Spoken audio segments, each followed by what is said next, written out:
Hello नमस्कार साथियों, आप सबों को फिर से अपना यूट्यूब चैनल माँ आशा ईएस पॉइंट में स्वागत है। मेरे साथियों, इस वीडियो में मैं आपको क्लास 12th हिंदी चैप्टर 1 जो आपके बातचीत चैप्टर है उसके VVI ऑब्जेक्टिव क्वेश्चन बताने वाला हूं, जो आपके बोर्ड एग्जाम के दृष्टिकोण से बहुत इंपॉर्टेंट है। इसी वजह से आप लोग इस वीडियो को ध्यान से अंत तक देखेंगे। चलिए फास्ट में सभी क्वेश्चन को सॉल्व करते हैं। तो प्रथम क्वेश्चन है आपका, बालकृष्ण भट्ट की रचना बातचीत क्या है?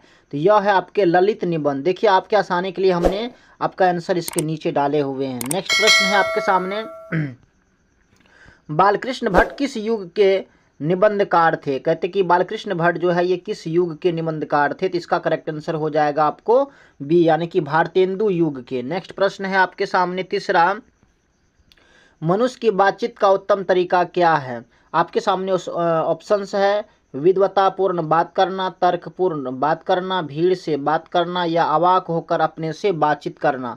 तो मेरे साथी इसका करेक्ट आंसर हो जाएगा आपको डी, अवाक होकर के बातचीत करना। नेक्स्ट प्रश्न है आपके सामने, संवाद में सबसे महत्वपूर्ण क्या है?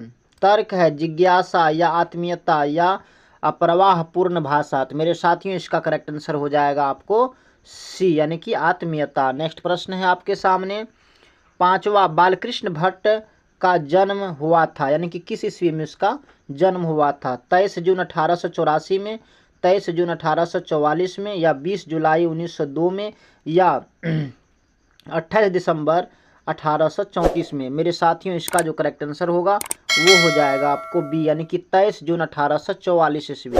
नेक्स्ट प्रश्न है आपके सामने, संयोगिता स्वयंवर रचना है किसका? अलकृष्ण भट्ट की या प्रताप नारायण मिश्र की या श्रीनिवास दास की या मैथिली शरण गुप्त की? तो मेरे साथियों इसका करेक्ट आंसर हो जाएगा आपको सी, यानी कि श्रीनिवास दास की। नेक्स्ट प्रश्न है आपके सामने सातवां, कौन सी रचना बालकृष्ण भट्ट की नहीं है? नूतन ब्रह्मचारी, सो अजान एक सुजान, सद्भाव का अभाव या परीक्षा गुरु? तो मेरे साथियों इसका करेक्ट आंसर हो जाएगा आपको डी, परीक्षा गुरु। नेक्स्ट प्रश्न है आपके सामने आठवां, कौन सी रचना बालकृष्ण भट्ट की है? रेल का विकट खेल, कछुआ धर्म, रेणुका या प्राच्य विद्या? तो मेरे साथियों इसका करेक्ट आंसर हो जाएगा आपको ए, यानी कि रेल का विकट खेल। नेक्स्ट प्रश्न है आपके सामने नौवां, कि बालकृष्ण भट्ट ने कौन सा मासिक पत्र निकाला था? प्रताप, कर्मवीर, हिंदी प्रदीप या ज्योत्सना? तो मेरे साथियों इसका करेक्ट आंसर हो जाएगा आपको सी, यानी कि हिंदी प्रदीप। नेक्स्ट प्रश्न है आपके सामने दसवां, बातचीत किस विद्या की रचना है? आलोचना या गीत या शोध या निबंध? तो मेरे साथियों इसका करेक्ट आंसर हो जाएगा आपको डी, यानी कि निबंध। नेक्स्ट प्रश्न है आपके सामने, रॉबिन्सन क्रूसो ने 16 वर्ष के उपरांत किसके मुख से एक बात सुनी? फ्राइडे के या संडे के या एडिसन के या स्टील के? तो मेरे साथियों इसका करेक्ट आंसर हो जाएगा आपको ए, यानी कि फ्राइडे के। नेक्स्ट प्रश्न है आपके सामने,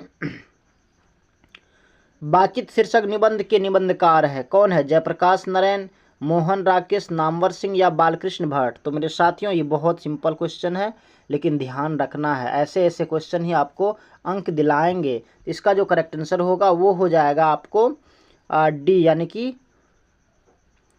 बालकृष्ण भट्ट। तो मेरे साथियों देखिए, अगर आप हिंदी में अच्छे मार्क लाना चाहते हैं तो सबसे पहले आप चैप्टर नेम, राइटर नेम दोनों आप अच्छे से याद कर लेंगे, क्योंकि इस चैप्टर नेम और राइटर नेम से आपको 10 मार्क का क्वेश्चन तो ज़रूर पूछा जाता है। इसलिए अगर अभी तक आपने चैप्टर नेम, राइटर नेम याद नहीं किए हैं तो आप हमारे प्लेलिस्ट में जाइए और वहाँ पे हमने चैप्टर नेम और राइटर नेम याद करने का एक ट्रिक दिए हैं, आप उसको देख करके आप आसानी से याद कर सकते हैं। नेक्स्ट प्रश्न है आपके सामने, कि बातचीत के माध्यम से बालकृष्ण भट्ट क्या बतलाना चाहते हैं? आपके सामने ऑप्शंस है, बातचीत की शैली, भाषण की शैली, संवाद की शैली या इनमें से कोई नहीं? इसका जो करेक्ट आंसर होगा वो हो जाएगा आपको ए, यानी कि बातचीत की शैली। नेक्स्ट प्रश्न है आपके सामने, भट्ट जी को किसने अंग्रेजी साहित्य के एडिशन और स्टील की श्रेणी में रखा है? कहते हैं भट्ट जी को, यानी कि बालकृष्ण भट्ट जी को किसने अंग्रेजी साहित्य के एडिशन और स्टील की श्रेणी में रखा है? हजारी प्रसाद द्विवेदी, डॉक्टर नगेंद्र या रामचंद्र शुक्ल या रामविलास शर्मा? तो मेरे साथियों इसका करेक्ट आंसर हो जाएगा आपको सी, रामचंद्र शुक्ल। नेक्स्ट प्रश्न है आपके सामने, बालकृष्ण भट्ट का निवास स्थान कौन सा है? तो इसका करेक्ट आंसर हो जाएगा इलाहाबाद, उत्तर प्रदेश। नेक्स्ट प्रश्न है आपके सामने, बालकृष्ण भट्ट ने किस पत्रिका का संपादन किया? आर्यावर्त, हुंकार, हिंदी प्रदीप या पंजाब केसरी? इसका करेक्ट आंसर हो जाएगा आपको सी, यानी कि हिंदी प्रदीप। नेक्स्ट प्रश्न है आपके सामने 17 कि बालकृष्ण ने हिंदी प्रदीप नामक मासिक पत्रिका निकालना कब प्रारंभ किया? तो आपके सामने ऑप्शंस है 1877, 1888, 1890 या 1894। तो इसका जो करेक्ट आंसर होगा वो हो जाएगा आपको ए, यानी कि 1887। नेक्स्ट प्रश्न है आपके सामने, कौन सी रचना होगा, शायद यहाँ पे रचना होगा, कौन सी रचना बालकृष्ण भट्ट द्वारा रचित नहीं है? तो ये हो जाएगा, अब क्या होगा आपके सामने ऑप्शंस है पद्मावती या वेणी संहार या मेघदूतम या मेघनाथ वध। तो इसका जो करेक्ट आंसर होगा वो हो जाएगा आपको सी, यानी कि मेघदूतम, सी इसका करेक्ट आंसर होगा। नेक्स्ट प्रश्न है आपके सामने 19 की कौन सा उपन्यास होगा यहाँ पर बालकृष्ण भट्ट द्वारा रचित है? मेला आंचल, गोदान या सो आजान एक सुजान या अंतराल? तो मेरे साथियों इसका करेक्ट आंसर हो जाएगा आपको सी, यानी कि सो आजान एक सुजान। नेक्स्ट प्रश्न है आपके सामने 20 की नाटक के प्रारंभ में होने वाले मंगल पाठ को क्या कहा जाता है? इसको कहा जाता है नांदी पाठ। क्या कहते हैं? नांदी पाठ। नेक्स्ट प्रश्न है आपके सामने 21 की रॉबिन्सन क्रूसो को कब तक मनुष्य का मुख देखने को नहीं मिला? 10 वर्ष, 12 वर्ष, 16 वर्ष या 18 वर्ष? तो मेरे साथियों इसका करेक्ट आंसर हो जाएगा आपको सी, यानी कि 16 वर्ष। नेक्स्ट प्रश्न है आपके सामने 22 की बोलने से ही मनुष्य के रूप का साक्षात्कार होता है, यह किसने कहा? एडिसन, बेन जॉनसन, स्पेंसर या मिल्टन? तो मेरे साथियों इसका करेक्ट आंसर हो जाएगा आपको बी, यानी कि बेन जॉनसन। नेक्स्ट प्रश्न है आपके सामने असल बातचीत सिर्फ 2 व्यक्तियों में ही हो सकती है, यह किसका मत है? तो आपके सामने ऑप्शन है एडिसन, बेन जॉनसन, मिल्टन या स्पेंसर। तो इसका जो करेक्ट आंसर होगा वो हो जाएगा आपको ए, यानी कि एडिसन। नेक्स्ट प्रश्न है आपके सामने 24 की एडिसन के अनुसार असल बातचीत कितने लोगों के बीच हो सकती है? 2, 3, 4 या 5? तो मेरे साथियों इसका करेक्ट आंसर हो जाएगा आपको ए, यानी कि 2।